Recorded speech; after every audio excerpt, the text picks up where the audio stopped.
നമസ്തേ. രാജ്യാന്തരത്തിലേക്ക് സ്വാഗതം. ആദ്യം നോക്കാം പ്രധാന വാർത്തകൾ. വനിതാ ദിനത്തിൽ ഗുജറാത്തിലെത്തിയ പ്രധാനമന്ത്രിക്ക് ഊഷ്മള സ്വീകരണം. നവസാരിയിൽ ലക്ഷപതി ദീദി സംഗമം. പൊതുപരിപാടിയിൽ അണിനിരന്ന ലക്ഷങ്ങൾ. സുരക്ഷയൊരുക്കി വനിതാ ഉദ്യോഗസ്ഥർ. ജനൻ ടിവിയിൽ വാർത്താദിനം നയിച്ച വനിതകൾ.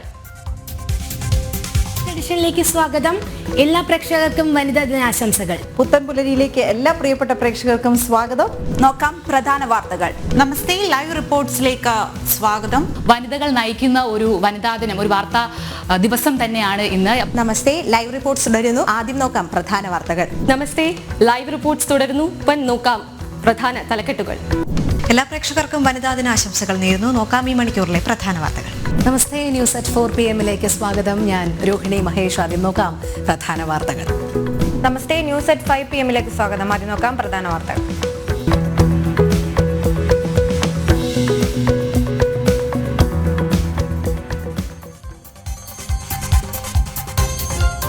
സ്വയം വിമർശനവുമായി കോൺഗ്രസ് നേതാവ് രാഹുൽ. ജനങ്ങളുടെ പ്രതീക്ഷയ്ക്കൊത്ത് വളരാൻ കോൺഗ്രസിനായില്ല. ഗുജറാത്തിൽ പാർട്ടി പൂർണ്ണ പരാജയമെന്നും രാഹുൽ MP.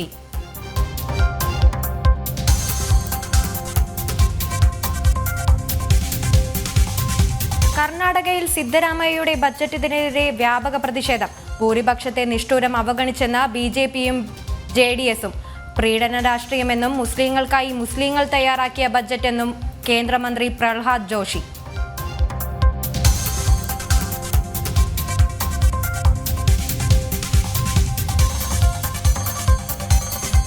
യുക്രൈനിലെ ഡൊണസ്കിൽ റഷ്യൻ ആക്രമണം. 20ഓളം പേർ കൊല്ലപ്പെട്ടു. നിരവധി പേർക്ക് പരുക്ക്. റഷ്യക്ക് ഉപരോധവും താരിഫും ഏർപ്പെടുത്തുന്ന കാര്യം പരിഗണനയിലെന്ന് ഡൊണാൾഡ് ട്രംപ്.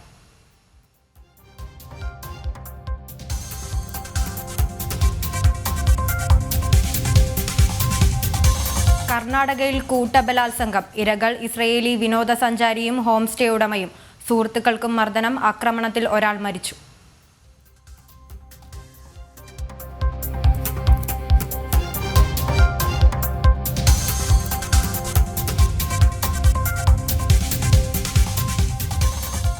ഇന്ന് അന്താരാഷ്ട്ര വനിതാ ദിനം.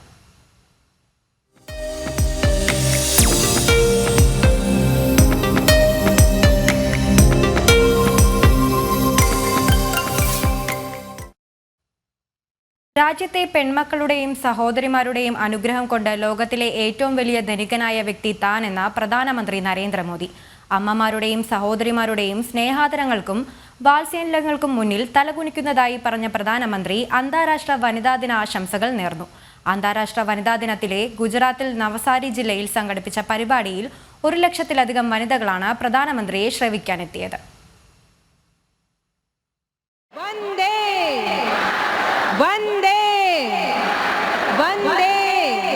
മാതൃശക്തിയുടെ മഹാകുംഭമേളയാണ് നവസാരിയിൽ നടക്കുന്നതെന്ന് പറഞ്ഞ പ്രധാനമന്ത്രി നരേന്ദ്രമോദി രാജ്യത്തെ പെൺമക്കളുടെയും സഹോദരിമാരുടെയും അനുഗ്രഹം കൊണ്ട് ലോകത്തിലെ ഏറ്റവും വലിയ ധനികനായ വ്യക്തി താനാണെന്നും വ്യക്തമാക്കി.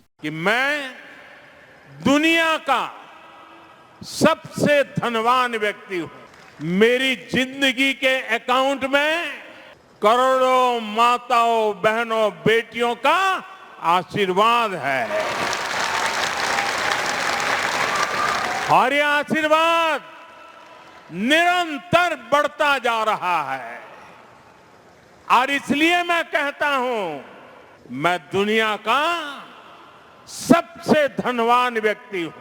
2014 മുതൽ രാജ്യത്തെ പ്രധാന സ്ഥാനങ്ങളിൽ സ്ത്രീകളുടെ പങ്കാളിത്തം വർദ്ധിച്ചു. കൂടുതൽ സ്ത്രീകൾ കേന്ദ്ര സർക്കാരിൽ മന്ത്രിമാരായി. വനിതാ MPമാരുടെ എണ്ണം ഗണ്യമായി ഉയർന്നു. ശൗചാലയങ്ങൾ, ബാങ്ക് അക്കൗണ്ടുകൾ, ഉജ്ജ്വൽ യോജന, പ്രസവാവധി നീട്ടിയതും മുത്തലാഖ് നിരോധനവും ആർട്ടിക്കിൾ 370 നിരോധനവും അടക്കം രാജ്യത്ത് സ്ത്രീ ശാക്തീകരണത്തിനായി നടപ്പാക്കിയ പദ്ധതികൾ പ്രധാനമന്ത്രി എടുത്തുകാട്ടി.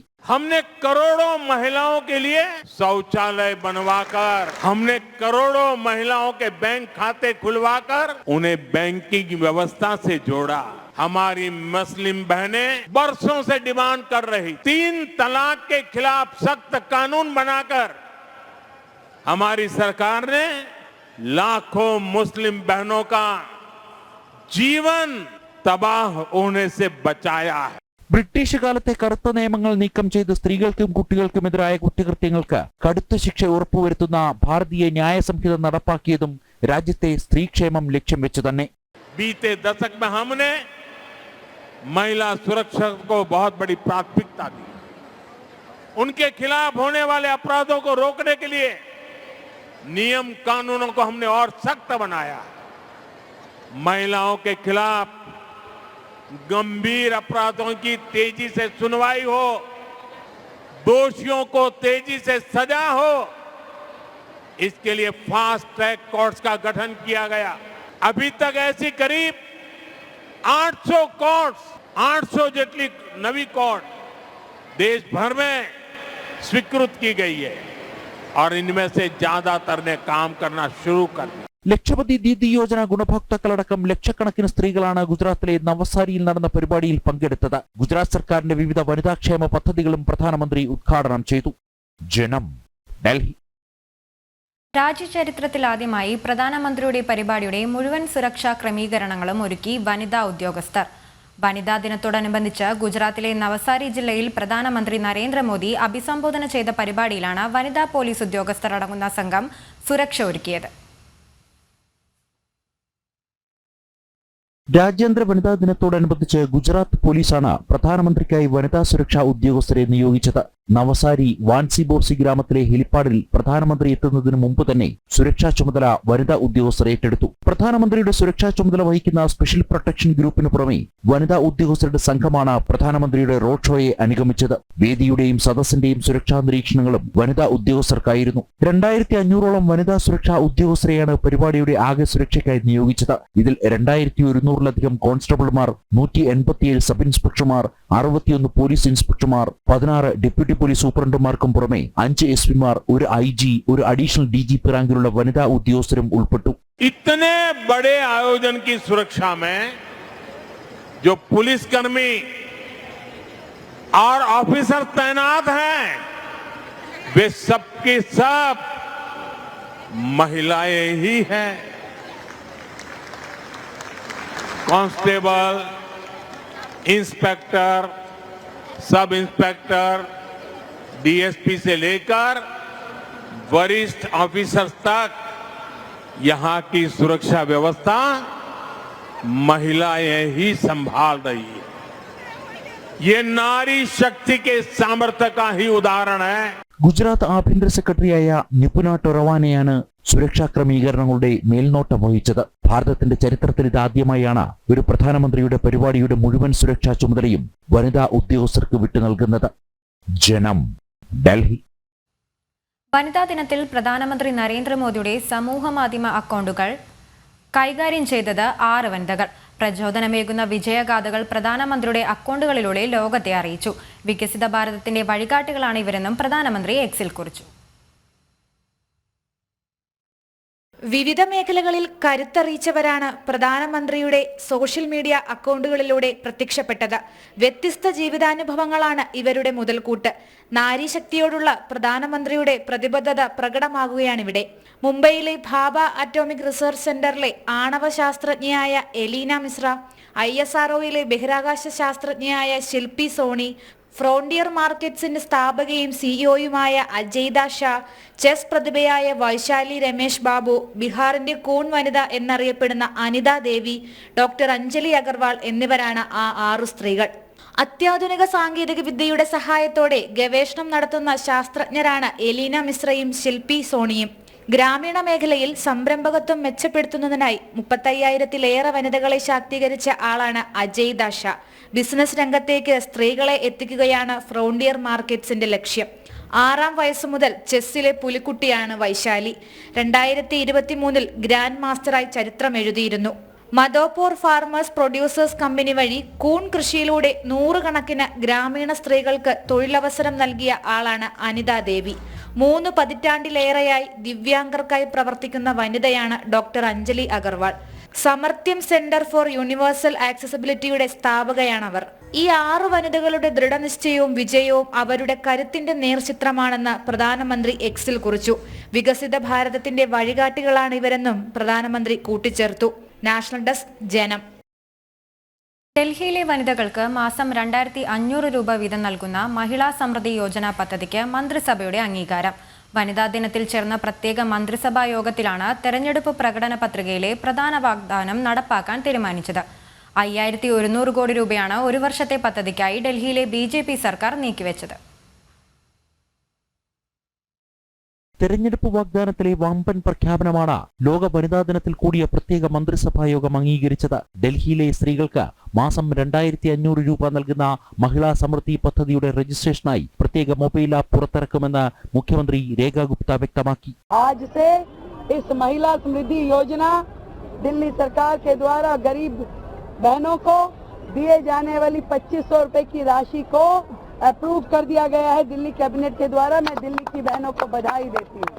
വാർഷിക വരുമാനം 3 ലക്ഷത്തിൽ താഴെയുള്ള സ്ത്രീകൾക്കാണ് പദ്ധതിയുടെ ഭാഗമാകാൻ അർഹതയുള്ളൂ. കൂടാതെ 18 വയസ്സിനും 60 വയസ്സിനും ഇടയിലുള്ളവരായിരിക്കണം. സർക്കാർ ജീവനക്കാരോ സർക്കാരിൽ നിന്ന് പെൻഷൻ പോലുള്ള ആനുകൂല്യങ്ങൾ ലഭിക്കുന്നവരോ ആകരുത്.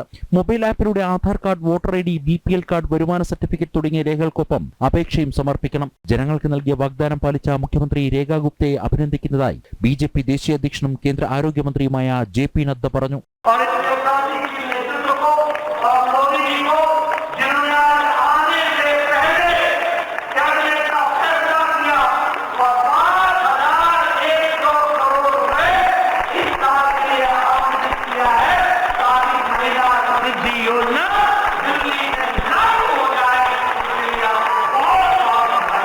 പഞ്ചാബി സഹോദരിമാർക്ക് നൽകിയ വാഗ്ദാനങ്ങൾ പാലിക്കാതെ അവരെ ഒറ്റുകൊടുത്ത ആം ആദ്മി പാർട്ടിയെപ്പറ്റി പ്രതിപക്ഷ നേതാവ് കൂടിയായ അതിഷി എഴുതണമെന്ന് BJP ഡൽഹി ഘടകം അധ്യക്ഷൻ വീരേന്ദ്ര സച്ദേവ ആവശ്യപ്പെട്ടു. आप तो आतिशी को बताइए कि आज कैबिनेट में और वो खुद मुख्यमंत्री नहीं है, उन्हें पता है संवैधानिक काम कैसे होते हैं.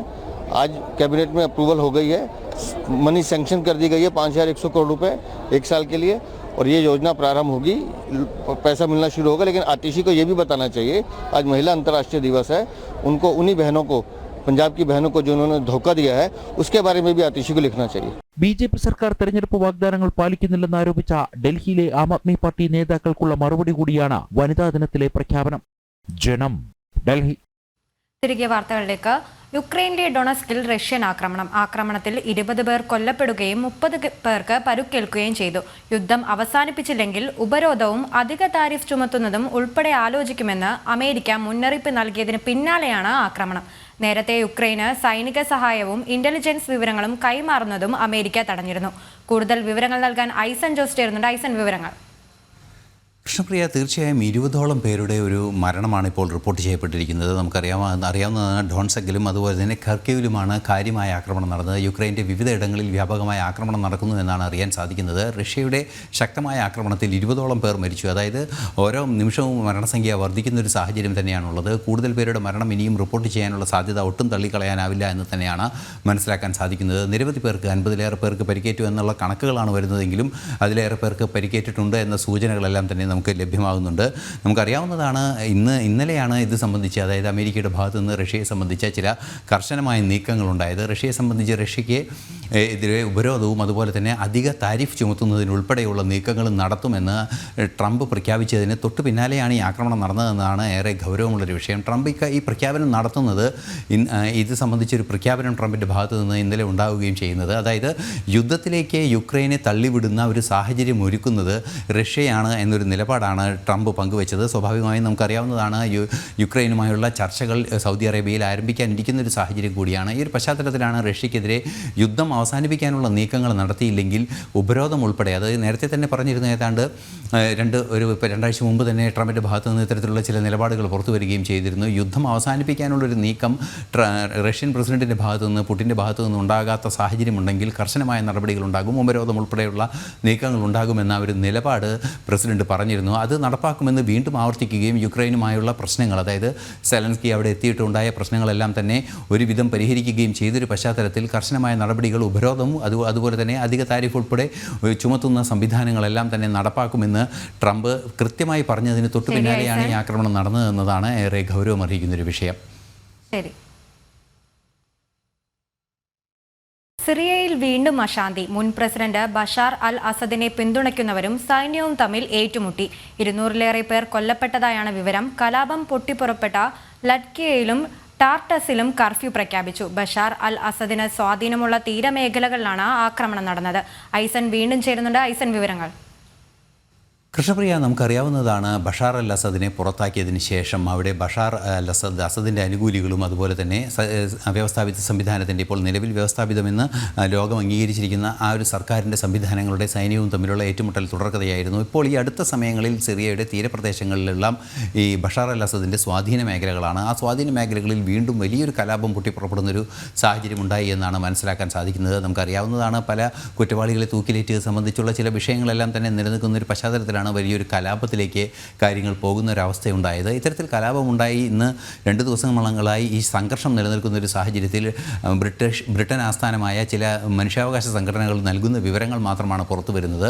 100-ലേറെ സിവിലിയൻസ് മരിച്ചു അല്ലെങ്കിൽ കൊല്ലപ്പെട്ടു എന്ന വിവരമാണ് പുറത്തു വരുന്നത്. അതിൽ അതുപോലെ തന്നെ നിരവധി സൈനികരും കൊല്ലപ്പെട്ടിട്ടുണ്ട് എന്ന വിവരങ്ങൾ പുറത്തു വരുന്നുണ്ട്. ചില കണക്കുകളെല്ലാം തന്നെ ഭീതിജനകമായ കണക്കുകൾ പുറത്തു വരുന്നുണ്ട്. 225 പേർ മരിച്ചു എന്ന കണക്കുകളെല്ലാം തന്നെ ചില സംവിധാനങ്ങളിൽ നിന്നും വരുന്നതായി നമുക്ക് അറിയാൻ സാധിക്കുന്നുണ്ട്. അത്തരത്തിൽ വൻതോതിലൊരു ആക്രമണം തന്നെ അവിടെ നടക്കുന്നു എന്നാണ് മനസ്സിലാക്കാൻ സാധിക്കുന്നത്. നേരത്തെ ഉണ്ടായ ആഭ്യന്തര കലാപം, അതിനുശേഷം ബഷാർ അൽ അസദിനെ അവിടെ നിന്ന് പുറത്താക്കുന്നു, ആ ബഷാർ അൽ അസദിനെ റഷ്യ അഭയം നൽകുന്നു. അത്തരത്തിലുള്ള സംഭവങ്ങളെല്ലാം ഉണ്ടായതിനു ശേഷം ഈ റഷ്യയിലെ ആ സംവിധാനം, അതായത് ഈ കലാപത്തിന് അല്ലെങ്കിൽ ഒരു പ്രതിഷേധത്തിന് മുന്നിൽ നിന്ന ആ സംഘടന അത് ഭീകര സ്വഭാവമുള്ള സംഘടനയായി പ്രവർത്തിക്കില്ല എന്ന നിലപാട് ലോകരാഷ്ട്രങ്ങളോട് അറിയിക്കുകയും ഈ തെഹ്രീർ അൽ ഷം എന്ന് പറയുന്ന ആ സംഘടന സ്വാഭാവികമായും സിറിയയിൽ മറ്റൊരു രീതിയിൽ അതൊരു ജനാധിപത്യ സ്വഭാവമുള്ളൊരു സംഘടനയായി അല്ലെങ്കിൽ സംവിധാനമായി പ്രവർത്തിക്കാൻ തയ്യാറാണെന്ന് അറിയിക്കുകയും ചെയ്യുകയും അതിനുശേഷം വീണ്ടും ഒരു വ്യവസ്ഥാപിത സർക്കാരിലേക്ക് നീങ്ങുന്നു. നിരവധി രാജ്യങ്ങൾ, അതായത് ബ്രിട്ടൻ ഉൾപ്പെടെയുള്ള അമേരിക്ക ഉൾപ്പെടെയുള്ള രാജ്യങ്ങൾ ആ സർക്കാരിനെ നയതന്ത്ര ബന്ധം തുടരുന്നതിന് വേണ്ടിയുള്ള സർക്കാരായി അംഗീകരിക്കാമെന്ന നിലപാടിലേക്ക് കൂടി പോയിക്കൊണ്ടിരിക്കുന്ന ഒരു സാഹചര്യത്തിലാണ് ഈ കലാപം ഉണ്ടായിരിക്കുന്നത്. വലിയ തോതിൽ ആൾനാശവും അതുപോലെ തന്നെ കെട്ടിടങ്ങളെല്ലാം തന്നെ തകരുന്ന പ്രശ്നങ്ങളും അത്തരത്തിൽ വലിയ തോതിലുള്ള പ്രശ്നങ്ങൾ ഉണ്ടായിട്ടുണ്ട് എന്ന വിവരങ്ങളാണ് പുറത്തു വരുന്നത്. തീർച്ചയായും ഗൗരവമേറിയ ഒരു അവസ്ഥയാണ് സിറിയയിലുള്ളത് എന്നതാണ് യാഥാർത്ഥ്യം. കൃഷ്ണപ്രിയ. ബന്ദികളുടെ മോചനത്തിൽ വീണ്ടും വിലപേശലുമായി ഹമാസ്. 2023 ഒക്ടോബർ 7 ഹമാസ് പിടികൂടിയ ബന്ദിയാക്കിയ ഇസ്രയേലി സൈനികന്റെ വീഡിയോ ഹമാസ് പുറത്തുവിട്ടു. 2ാം ഘട്ടം വെടിനിർത്തലിലേക്ക് കടന്നില്ലെങ്കിൽ മോചനം എളുപ്പമാകില്ലെന്നും ബന്ദിയെക്കൊണ്ട് ഹമാസ് പറയിപ്പിക്കുന്നുണ്ട്.